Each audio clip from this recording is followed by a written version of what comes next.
5월 28일 파주 브리핑입니다.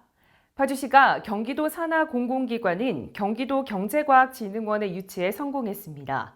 48만 파주 시민들의 간절한 염원이 현실화됨에 따라 향후 산업경제 거점 도시로서의 성장이 기대되고 있습니다. 경기도는 지난 24일 경기도 인재개발원에서 공공기관 3차 이전 입지 최종 발표회를 통해 경기도 경제과학진흥원의 이전 대상지로 파주를 선정했습니다. 이번 공공기관 3차 이전 공모는 경기 남부에 집중된 공공기관을 분산 배치해 지역 간 균형 발전을 도모하고 북부 지역 등의 부족한 행정 인프라 구축과 각종 시민 요구에 적극 대처하기 위해 추진됐습니다. 이에 70여 년간 국가 안보를 위해 각종 규제를 감내해온 파주시는 그 어느 시군보다 적극적으로 공공기관 유치에 나섰습니다.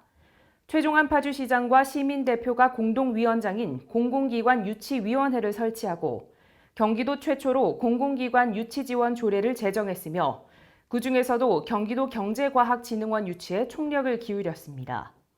파주시는 이번 유치를 통해 운정 테크노밸리, 메디컬 클러스터 등 첨단 산업단지를 연계한 산업의 고도화를 기대하고 있으며 친환경 스마트 농업 등 4차 산업을 선도하고 수출 확장 기반을 구축 및 R&D 연계를 통해 지역 내 기업들이 더욱 성장할 것으로 전망하고 있습니다.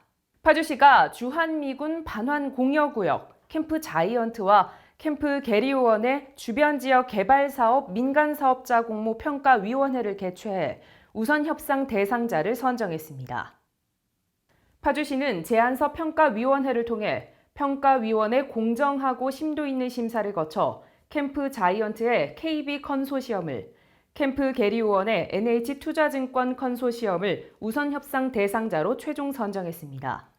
KB증권 컨소시엄은 제안서를 통해 캠프 자이언트 및 주변 지역에 총 4,956억 원의 사업비를 투입해 의료관광 특화 계획을 포함한 약 6,500세대의 단독 공동주택 용지 등의 도시개발 사업을 제안했습니다. NH투자증권 컨소시엄은 캠프 게리오원 및 주변 지역에 총 3,340억 원의 사업비를 투입해 약 3,200세대의 단독 공동주택 용지 등의 도시개발 사업과 도시기반시설 설치 등 공공환원 계획을 제안했습니다.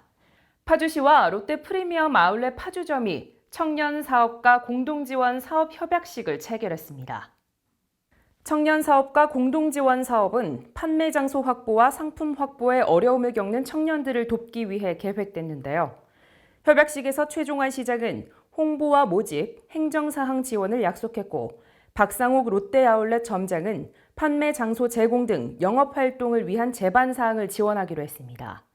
파주 청년마켓은 6월 5일부터 매주 주말 롯데아울렛 파주점에서 열리며 직접 만든 수공예품과 파발빵을 판매할 예정입니다.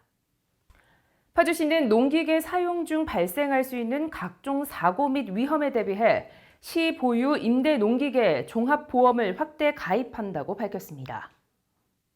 파주시는 자체 예산 2,100만 원을 투입, 임대 농기계 총 344대의 보험 가입을 실시하며 보장 범위 확대를 통해 농기계 사고 시 농업인들의 보상 수단을 마련합니다. 주요 내용으로는 자체 동력 기종의 농기계 손해 및 대인, 대물, 자기 신체 등 전 분야로 보장 범위를 확대하며 부속 작업기에 대해서도 농기계 손해 특약을 가입했습니다. 하지만 일부 분무기, 피복기 등 인력용 농기계는 보험 가입 대상에서 제외됩니다. 파주시는 운정 3지구 택지 개발을 추진하는 과정에서 발생했던 크고 작은 각종 현안 사항을 LH 파주사업본부와의 협의를 통해 순차적으로 해결해 나가고 있다고 밝혔습니다.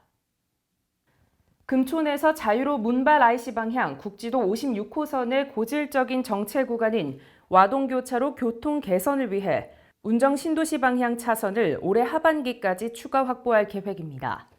또한 당하교차로는 파주시 자체 TF팀을 구성해 국토교통부에 협의 공문을 발송하고 평면 교차로를 입체 교차로로 변경하는 타당성 검토 용역의 필요성을 공감해 추진하고 있습니다. 또한 운정 3지구 하수처리장 증설 공사는 금촌 하수처리장까지의 임시 압송 관로를 7월 우기 전까지 매설해 입주에 차질이 없도록 처리할 계획이며 장기간 개발되지 않았던 운정역 앞 상업 용지는 주상복합 개발 계획을 승인해 현대건설과 1조 2천억 원의 규모의 시공계약을 체결했습니다. 파주시가 국회를 방문해 평화경제특별구역의 지정 및 운영에 관한 법률 제정을 건의했습니다. 이날 김혜광 파주시 부시장, 한양수 파주시 의회 의장, 최정윤 민주평화통일자문회의 파주시 협의회장은 윤호중 더불어민주당 원내대표를 만나 파주 시민의 간절한 염원을 담은 평화경제특구법 제정 촉구 건의문과 서명부를 제출했습니다. 파주시는 민주평통 파주시 협의회와 함께 지난 3월 22일부터 5월 14일까지 평화경제특구 조성을 위한 관련법 제정 촉구 범시민 서명운동을 전개했으며 서명운동에는 17,562명이 참여했습니다. 파주시가 캠프하우즈 주변 지역 도시개발 사업의 추진을 위해 교보증권 컨소시엄과 기본 협약을 체결했습니다. 교보증권 컨소시엄은 총 3,952억 원의 사업비를 투입해 약 4,500세대의 단독 공동주택 용지 등 도시개발 사업을 제안하며 우선 협상 대상자로 선정됐습니다.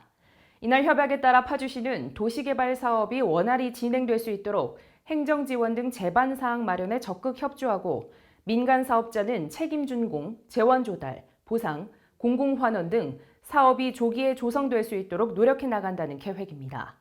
이로써 파주시 주한미군 반환 공여지 및 주변 지역 개발이 본격적으로 추진될 전망입니다. 파주시가 복합문화공간으로 새롭게 단장한 별난독서 문화체험장 개장식을 개최했습니다. 별난독서 문화체험장은 법원읍에 위치한 금곡 폐교를 파주시가 파주교육지원청으로부터 대부받아 활용하는 교육시설입니다. 파주시는 마을과의 연계성 강화 등의 상생 방안을 반영해 별난독서 캠핑장을 독서, 예술, 교육 프로그램을 운영하는 복합문화 공간으로 새 단장했습니다. 앞으로 체험장은 프로그램을 운영하고 교육 대상 수요에 맞는 독서 교육 및 문화 분야 교육 사업을 추진할 예정이며 관내 도서관을 비롯해 유관기관과의 협력 네트워크 구축과 마을 공동체 협력 사업 기획 등을 추진할 계획입니다. 지금까지 파주브리핑이었습니다. 시청해주신 여러분 고맙습니다.